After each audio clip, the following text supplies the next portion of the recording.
जाएंगे।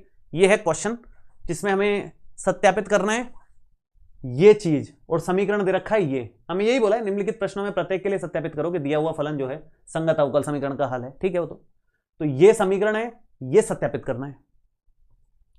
इस समीकरण को लेके पहले मैं dy बाई डी एक्स निकाल दूं, फिर मैं उससे d2y बाई डी एक्स निकालूं, फिर मैं इसका लेफ्ट हैंड साइड ले लूं, वहां पर d2y बाई डी एक्स और y के मान रखूं, कट पिट करके अपने आप वो 0 के बराबर आ जाएगा, तो मान के चलो फिर काम हो जाएगा। इतना ही सिंपल काम है, कर लेते हैं एक बार, एकदम आसान प्रश्न है। फिर मेन चीज पर आते हैं, जो हमारे पास विधियां हैं अवकल समीकरण को हल करने की, फिर हम उसकी तरफ बढ़ेंगे। वही मेन पार्ट है आज के इस वन शॉट का, जो कोर पार्ट है, जो मेन पार्ट है वही है, फिर ये मान के चलो आप। तो यहां से हम लोग देखते हैं y का मान हमारे पास क्या है, x इंटू साइन 3x है। ये हमारा समीकरण नंबर 1 है। dy बाई डी एक्स निकालिए जरा फटाफट से।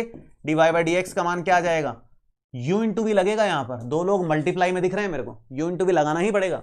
तो फर्स्ट वाला एज इट इज, सेकंड वाले का डिफरेंशिएशन करेंगे साइन 3x का, और सेकंड वाला एज इट इज, फर्स्ट वाले का डिफरेंशिएशन करेंगे हम लोग D by D x of x।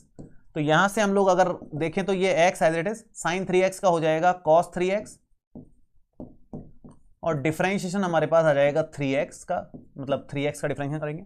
बाकी यहां पर साइन 3x ये आ गया हमारे पास में, और इनटू में x का डिफरेंशिएशन 1 हो गया। तो हमारे पास फाइनल आंसर आ जाएगा x इंटू कॉस 3x, मतलब 3x का 3 मैं डायरेक्टली लिख देता हूं आगे, और तो क्या, ये 3x का 3 आ जाएगा, वो यहां लिख लेते हैं। तो 3x cos 3x प्लस में साइन 3x यहां पर आ जाएगा, और ये हमारा इक्वेशन नंबर 2 हो गया। ये तो dy बाई डी एक्स आया अभी तक, तो हमें तो d2y बाई डी एक्स 2 तक जाना था, डबल डिफरेंशिएशन तक हमारे को जाना था।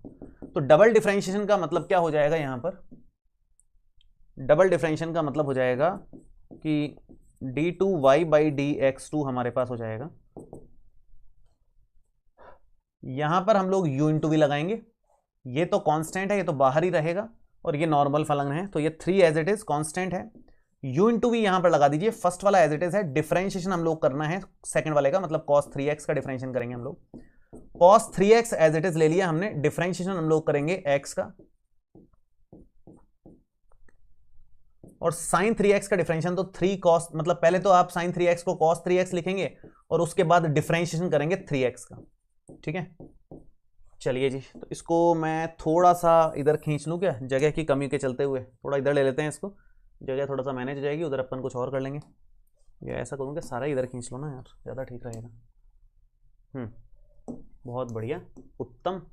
अब यहाँ पर वैल्यूज देख लीजिए क्या बन रहा है। तो d2y बाई डी एक्स 2 मैं थोड़ा सा डायरेक्ट ही कर दूं अगर कहो तो, ये 3 as it is, x as it is है, cos 3x का माइनस का sin 3x हो जाएगा, और फिर डिफरेंशिएशन अंदर वाली चीज का मतलब 3x का भी करना ही रहेगा हमारे को, वो तो करना ही पड़ेगा, मतलब कोई इलाज नहीं है इसका। तो इसके बाद हम लोग अगर आगे देखें तो cos 3x तो एज इट इज है, x का डिफरेंशिएशन 1 हो गया, जो कि लिखने की आवश्यकता नहीं है फिलहाल, और प्लस में cos 3x हमारे पास एज इट इज है, इनटू में 3x का हम 3 लिख सकते हैं यहां पर। ठीक, यहां पर हमारे को एक लाइन खींचनी है, और d2y बाई डी एक्स 2 की जो वैल्यू है, d2y बाई डी एक्स 2 की जो वैल्यू है वो आ जाएगी हमारे पास माइनस, देखो 3x का 3 हो जाएगा, 3 और 3 9 हो जाएगा, माइनस का 9x और साइन 3x यहां पर आ जाएगा, और 3 cos 3x हम लोग इसको ले सकते हैं, 3 cos 3x हम लोग ले सकते हैं, प्लस में 3 cos 3x अगेन मिल गया हमारे को।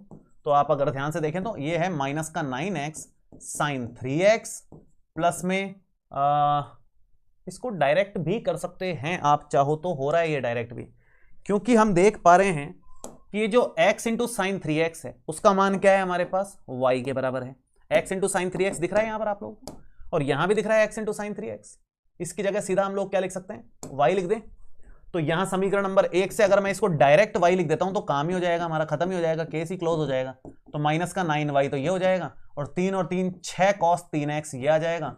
हमने मान कहां से रखा है, ब्रैकेट में जरूर मेंशन करना चाहिए, समीकरण नंबर 1 से हमने यहां पर मान रखा है। यहां से समीकरण 1 से x इंटू साइन 3x का मान हमने y रख दिया, और उससे यहां तक पहुंच गए। सब कुछ एक तरफ ले लीजिए, बस आंसर आ ही चुका है। नेक्स्ट लाइन में d2y by D x 2 plus में 9y और माइनस में 6 cos 3x is equal to 0, ये डायरेक्ट ही बन गया, अगर डायरेक्ट नहीं बनता हुआ दिख रहा होता मुझे, तो मैं क्या तरीका अपनाता, मैं लेफ्ट हैंड साइड लेता और लेफ्ट हैंड साइड में d2y/dx2 का मान रखता, y की वैल्यू यहां से ये रखता, ये सब चीजें कैलकुलेट